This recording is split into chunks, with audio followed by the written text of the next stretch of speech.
Hello students of class 12th. In this video lecture I am going to explain the use of Biot-Savart law for finding the expression of the magnetic field due to a current carrying circular coil at a point along its axis. Suppose this is a circular coil and O is the center of this circular coil, and if we consider a point P where the magnetic field is required to find out, and this point P is at a distance x from this center O, and the radius of coil is capital R, we have to consider, we can be able to prove this by considering the small element at the upper portion of this circular coil as well as the lower portion of this circular coil. The upper portion of the circular coil where we are taking the small element, it is AB whose length is dl. Similarly, on the lower portion it will be, the small component will be A dash B dash whose length is also dl, means both the lengths of the small components are same. And if we join this dl to this point P, similarly the lower dl to this point P, then we can get angle theta with this axial line. Okay, and the current in this is flowing in the anti-clockwise direction. So according to trigonometry we can be easily able to find the distance between this dl and this point P. This is perpendicular, this is base, so hypotenuse will be under root r square plus x square. So this will be, we can consider it as a small r. Similarly here also under root r square plus x square is equal to small r. And if we draw a perpendicular to this axial line, then it will be like this, means the perpendicular to this axial line on the upper means directing in the upward direction. Similarly we have to draw a perpendicular on this axial line in the direction, in the lower direction, means pointing towards the lower direction. Okay, now if we extend this axial line, then this will be the this will be the component of the magnetic field. First of all we have to find out what is the direction of, how the direction of magnetic field can be calculated, can be find out. Suppose this is our right hand, and the right hand palm rule is used in this. The thumb indicates the direction of the current. So this is the direction of the current, and we know that the current is flowing in the anti-clockwise direction. So this shows the thumb shows the direction of current, and the forefinger shows the pointing towards the point where the magnetic field is required to find out, and the palm means the palm represents the direction of the magnetic field. So this is represented by palm, and the current is represented by thumb, and the fingers represents R, this R which is pointing towards this point P. Okay, now that's why we got this dB in this direction, and this dB is always perpendicular to this R.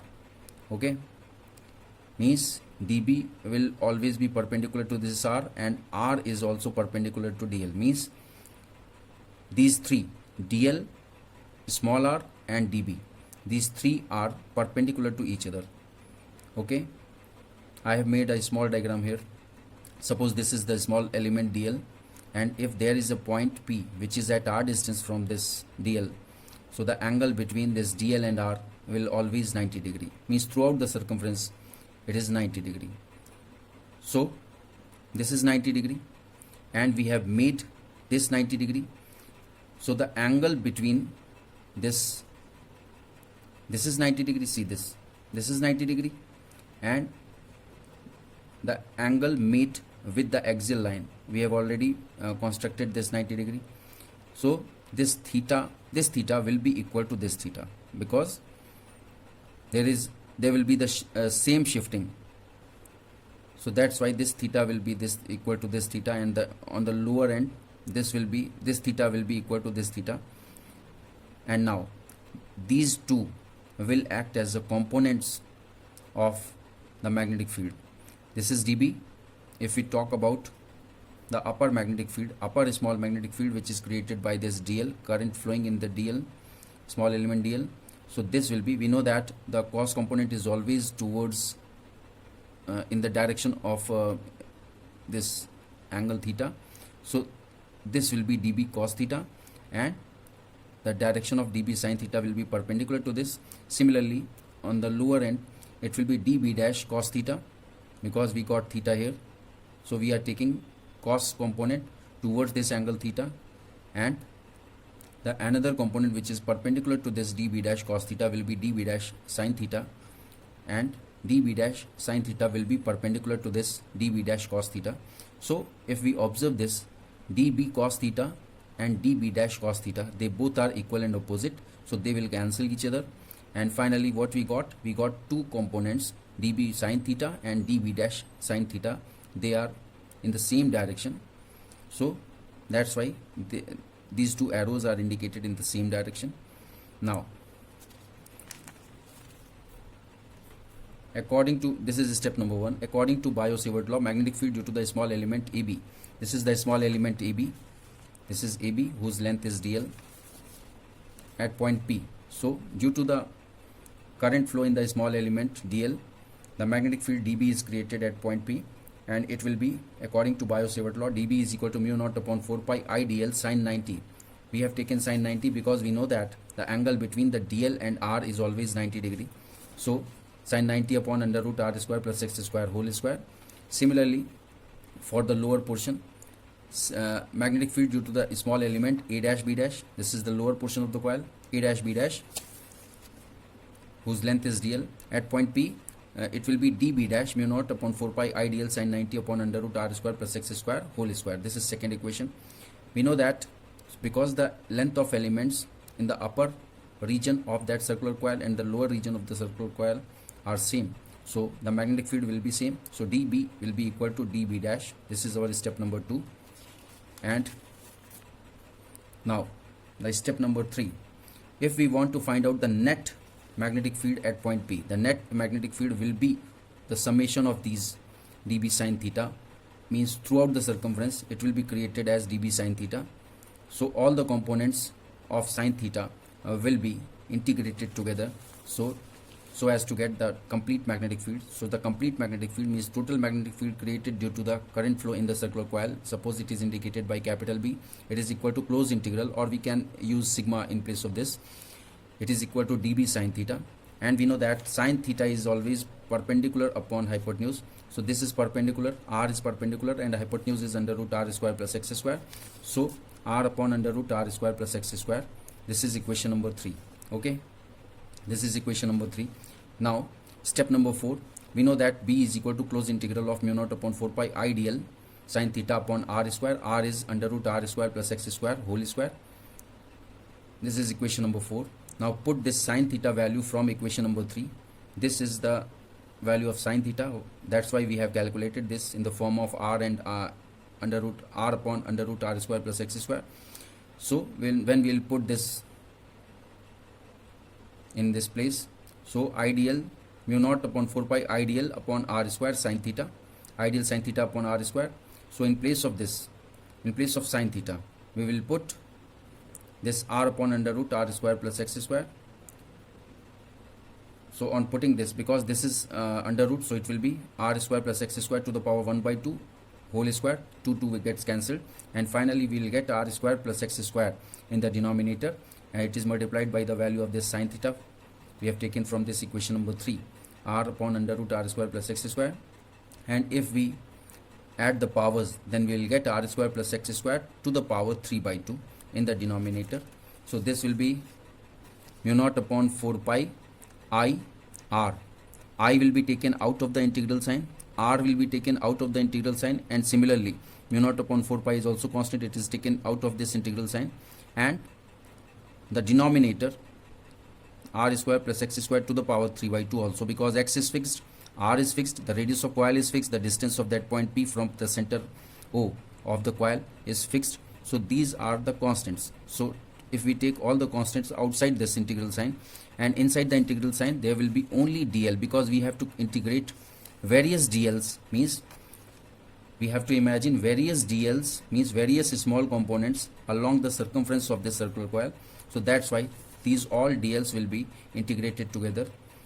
So we know that what is the length of the circular coil, circumference of the circular coil, it will be 2 pi r, because we know that circumference is equal to 2 pi r. So in place of closed integral dl, we can write 2 pi r, where capital R is the radius of that circular coil. Here I have written L is equal to 2 pi r because length is equal to circumference. So B will be equal to, finally we'll get B is equal to mu naught I r square upon 2 in bracket r square plus x square to the power 3 by 2. This will be our equation number 5. Okay, so this is the final expression of the magnetic field which is created due to the current carrying circular coil, and which is created at a point P on the axis of that circular coil, which is at a distance x from the center of that circular coil. And now, based on this basic formula, we can discuss on the case 1. The case 1 is when P lies on the center of the loop. Imagine that if this P comes closer to this circular coil, and it comes so close that this point P lies on this point O, then what will be the value of x? The value of x will be 0.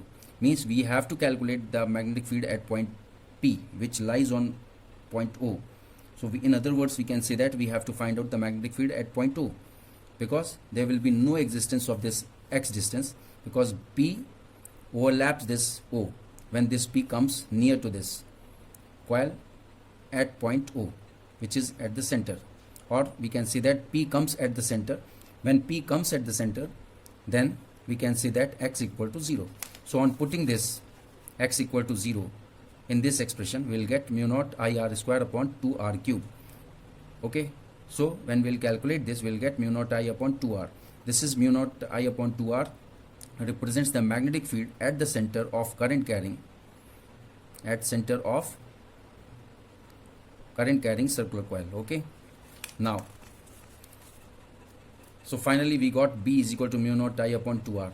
And similarly, imagine case number 2 based on this basic formula, mu naught I r square upon 2 in bracket r square plus x square to the power 3 by 2. So imagine that when P lies away means x is much greater than r. This is x is the distance between O and the point P, which is on the axis of this circular coil. And if this x is much greater than this, the radius of this circular coil, then what will happen? Then r square plus x square should be considered equal to x square only, because r will be ignored, because r can be considered as negligible. Or in other words, we can say that this r will be treated as 0. Okay, r of the denominator only will be treated as 0. We cannot ignore this r which is used in the numerator. We are ignoring this r used in the denominator only. So on ignoring this r, means in place of r square plus x square, we'll write x square. So finally we'll get the magnetic field at that point, which is at a far distance, means much more distance from the center of that circular coil, whose radius is capital R. It will be mu naught I r square upon 2x cube. Okay, thank you very much for watching this video.